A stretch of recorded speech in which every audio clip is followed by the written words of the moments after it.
Assalamu alaikum wa rahmatullahi wa barakatuh.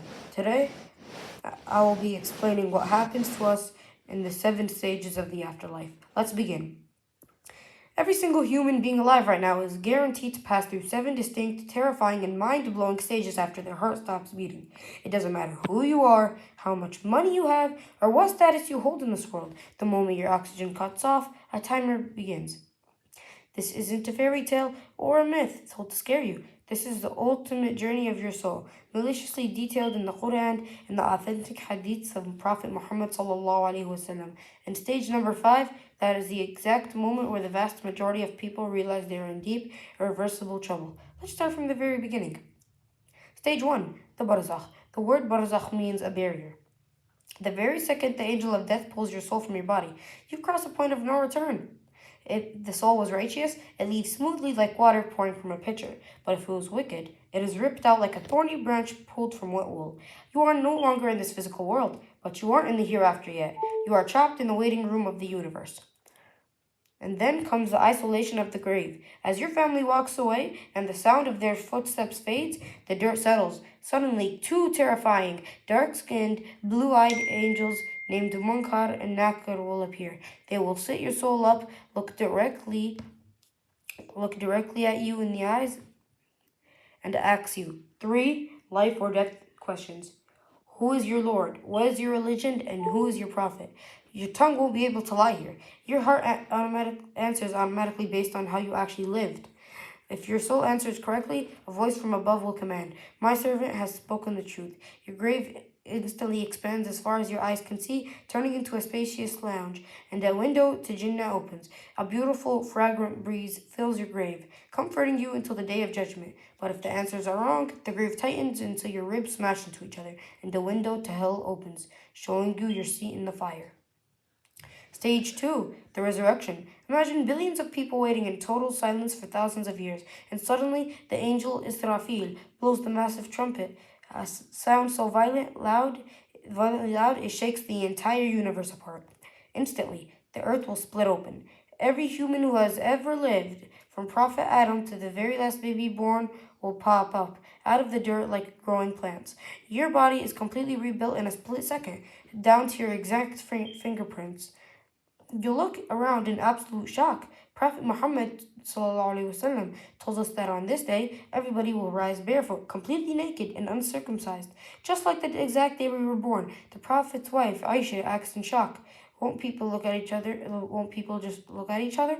And the Prophet replied that the situation will be far too terrifying for anybody to care about nudity. Reality just hit. The world is gone. The simulation is over. Stage 3, the gathering. An invisible force marches millions of billions of people alongside animals and jinn onto a massive flat white plain called the land of Hashr. There are no mountains to hide behind, no trees for shade, and no buildings. Then the sun is brought down from its massive distance to just 1 single mile above our heads. Without the protection of Earth's atmosphere, the heat is unimaginable. The sun will bake humanity to the point where people will literally begin to drown into their own sweat. But here's the miracle. Your sweat level depends entirely on your deeds. Some will only sweat up to their ankles, some to their knees. For others, the sweat will reach their chests, and the worst sinners will completely submerged, gagging on their own sweat. And here's the exhausting part.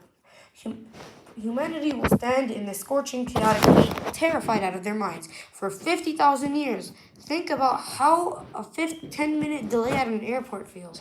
Now imagine 50,000 years of burning heat, hunger, and thirst, just waiting for God to arrive and start the judgment. Everyone is desperate for a way out. Stage 4.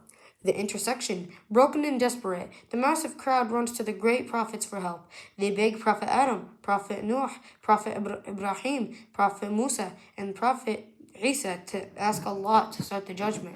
But every single one of them remembers their own mistakes and cries out, "Nafsi, nafsi, myself, myself, go to someone else." until finally the entire creation runs to Muhammad sallallahu alaihi wasallam. He will stand there and say, "I am the one for it." He will walk directly to the throne of Allah, drop to the ground in a massive prostration, and weep, begging Allah to have mercy on humanity and begin the accounting. Allah will accept this prayer, and the judgment will finally commence. Stage 5, the reckoning. This is the moment your entire life is laid bare. The sky will rip open and millions of books of deeds will fly down from the heavens like a meteor shower. This is the ultimate pass or fail exam. If you catch your book in your right hand, a wave of pure relief washes over you. You would turn to the ground and scream, "Look, read my book, I passed, you are successfully saved." But if you receive your book in your left hand or from behind your back, pure unadulterated terror sets in. Every single hidden sin you thought you deleted from your browser history, every secret conversation, every backbiting comment, and every bad deed that you thought you got away with is written right here in high definition detail. You will cry out, "Woe to us! What kind of book is that leaves nothing nothing small or great except that it has recorded?"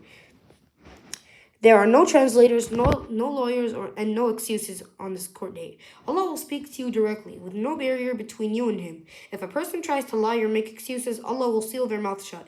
Suddenly, your own hands, your skin, and your feet will gain a voice. They will testify against you, revealing exactly what they touched, where they walked, and what they did when they thought nobody else was watching.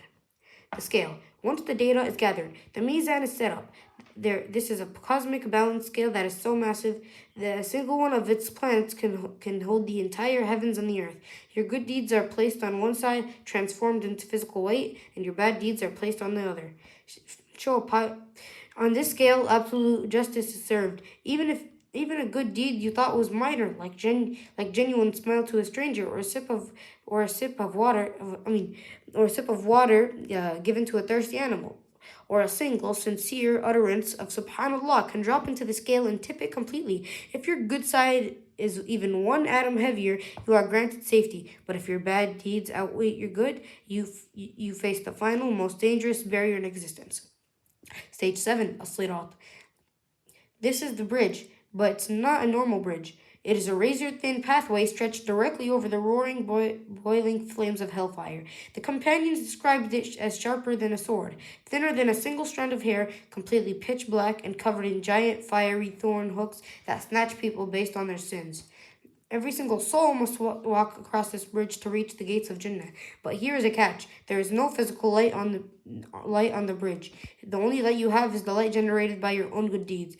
Your speed depends entirely on how fast you ran toward good deeds in this life. Some will cross it in the blink of an eye. Some will zoom across like a flash of lightning or like a racing horse. Others will have a light only as big as your thumb, which flickers on and off. They'll crawl on their hands and knees, getting sliced, bruised and burnt by the thorny hooks, barely hanging on for dear life. Below the bridge, the flames scream, demanding more fuel. One wrong slip, one hook pulling too hard, and a soul falls into the abyss. If you endure and your feet touch the other side, the bridge ends. Instantly, all the fear, all the 50,000 years of heat, and all the trials of your entire existence vanish in a single microsecond. The grand, glowing gates of Jannah swing wide open, and all the angels welcome you to an eternity of peace, luxury, and perfection. You made it home.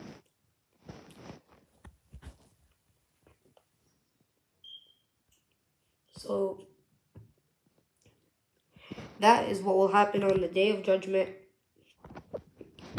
And I hope, inshallah, every one of us will see each other on the Day of Judgment in Jannah. Allahumma ameen. Thank you for watching this video. I appreciate you for taking your time here. Allah ma'akum. Jazakum Allah khair.